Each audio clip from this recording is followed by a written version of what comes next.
ایک جنگل میں بہت سارے جانور رہا کرتے تھے۔ شیر جنگل کا بادشاہ تھا۔ اس کا ایک بیٹا تھا جس کا نام تھا ٹوٹو۔ وہ بہت سمجھدار اور بہادر تھا۔ جنگل میں ایک بہت خوبصورت تالاب تھا، لیکن اس تالاب میں مگرمچھ رہا کرتے تھے۔ اس تالاب میں مگرمچھ اپنی مرضی چلاتے اور کسی کو تالاب سے پانی نہیں پینے دیتے تھے۔ مگرمچھ کہتے کہ پہلے ہمارے کھانے کو پھل وغیرہ لاؤ اور پھر پانی پیو۔ بیچارے جانور جنگل سے پھل جمع کرتے اور مگرمچھوں کو لا کر دیتے، پھر مگرمچھ ان کو پانی پینے دیتے۔ سب جانور مگرمچھوں سے بے انتہا تنگ تھے، لہٰذا سب نے مل کر سوچا کہ ہمیں جنگل کے بادشاہ شیر کو یہ بات بتانی چاہیے۔ جانوروں نے کہا، ابھی چلتے ہیں۔ اس وقت چالاک لومڑی بول پڑی، اگر شیر بادشاہ اس معاملے میں پیچھے ہٹا تو اس کو جنگل کا بادشاہ قرار نہیں دیا جائے گا۔ لومڑی نے سارے جانوروں کو شیر کے خلاف بھڑکا دیا۔ سب جانور مل کر جنگل کے بادشاہ شیر کے پاس گئے اور یہ سارا معاملہ بتایا اور یہ بھی کہا، آپ ہم کو ان مگرمچھوں سے نجات دلائیں ورنہ آپ یہ جنگل چھوڑ کر جا سکتے ہیں۔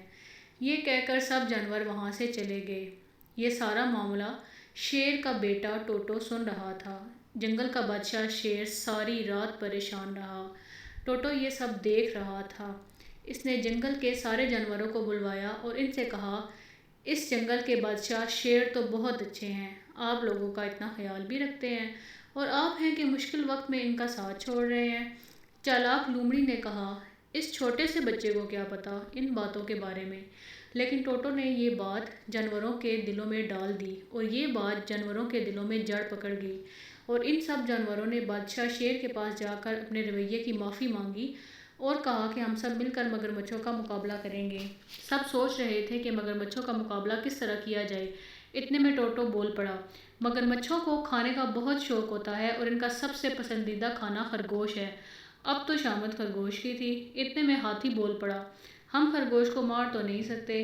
ٹوٹو نے کہا، نہیں، ہم اسے ماریں گے تو نہیں، ہاں اس کو استعمال ضرور کریں گے۔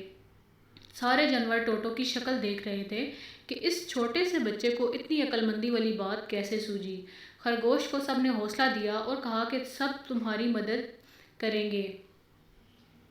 سب کی حوصلہ افزائی پر خرگوش راضی ہو گیا۔